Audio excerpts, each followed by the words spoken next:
let's move over to Ed's side of the subject, which is hi-fi. And we've got 3 news stories to quickly get through there, Andy. Yeah, so, I mean, jump in, Ed, when you think there's something really interesting to pick up on here. So we've got the Chord Electronics have launched the Mojo 2 DAC headphone amp. The worst kept secret in history. Yeah. That was under embargo for quite some time, wasn't it? Yeah. Well before Christmas. So that's using a new lossless DSP process, which they're calling UHD DSP. Yeah.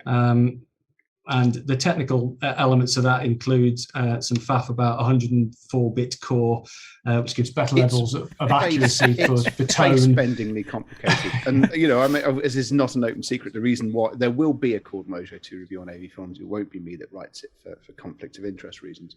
But no, I mean, it's been a crash course for me as well, because I have to do technical support for it.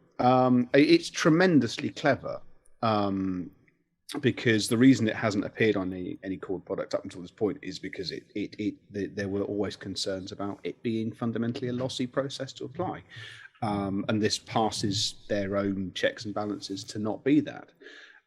It is really a product where I do recommend that you watch the YouTube tutorial video before you start monkeying around with those DSP settings. Is just my polite / desperate recommendation to you.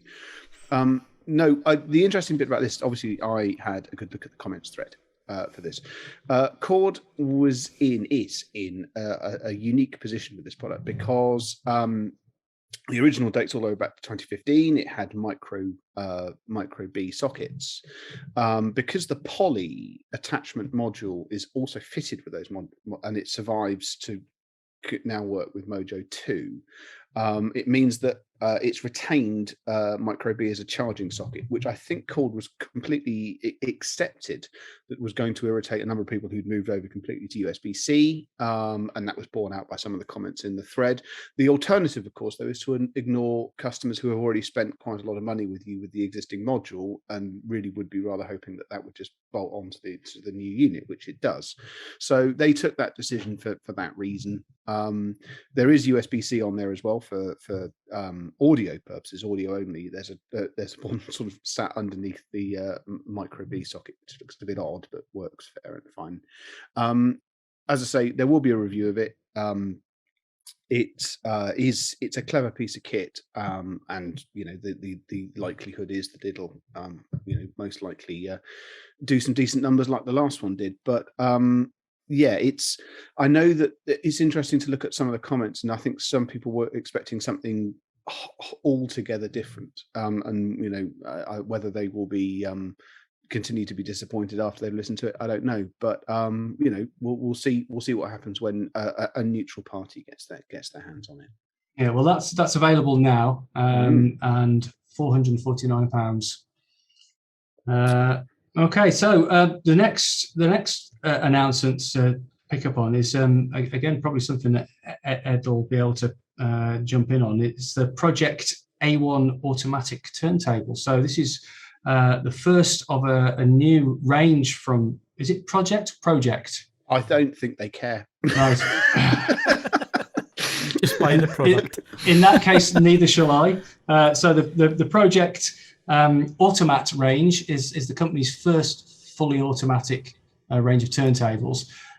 They've partnered with a German firm called Frehenbacher, who've got decades of experience in producing these. I mean, when we say this, they're not making this up. The number of places left on Earth that can build an automatic turntable, I believe there are 3 locations left. This is the only one in Europe. So it's one of those things where you could. It's not like we're talking about lost. It's not like lost alien technology here, but in terms of the costs of starting to do it from scratch are so astronomical, proportionate to what you sell the turntable for, that you essentially have to partner up with one of these existing organizations that does it. And Pro-Ject, to their historically has never really moved production outside of Europe for anything, so it meant speaking to this German organization. The fascinating bit for this, the story if you like, is not the A1 itself. I am sure that the A1 will be a perfectly capable of kit. If there is an interest for it to be reviewed, please make your feelings known, and we'll see if we can get it added to the list of things to do. But it's the snippet that was buried in the story that Andy wrote, that there will apparently be more of the things, including going a bit further up the food chain. Now there are very long and boring engineering reasons why that's not an easy thing to do. So I will be fascinated to see what comes out if they make good on that promise to take automatic turntables further up the pecking order. I mean, if you are the sort of person that passes out drunk in front of listening to records, automatic turntables are a lifesaver, because it just avoids it just grinding away in the end stop until such time as you sober up. But the engineering involved in making it happen is there's a lot of cogs. It's mechanical engineering inside there. So yeah, I will be interested to have a go at the A1 if the circumstances arrive, but I'll be even more interested to see what happens if and when they take it further up the price brackets. Okay. Right. And then the final thing to look at this week is the PurePlay Z5 TWS from Lypertek. So this is the first of their product lineup. They've been going for 2017. I think they jumped into the market, and we've had a look at a couple of their products up till now. But this is the first one to feature active noise cancelling. Yes, and very good it is too. For 120 quid, you can't go too far wrong with this one. The review's up on the site. I managed to get it up sometime approximating to when the product was actually announced, which was, a rare achievement.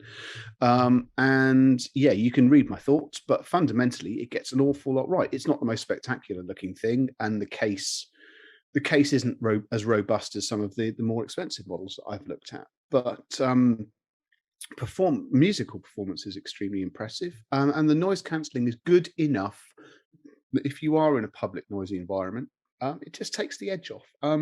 Wouldn't necessarily be my choice for a long flight, but none of the in-ear ones really sort of achieve that. But as a means of just keeping the world at bay, yes, it's a seriously impressive product, especially for 120 quid.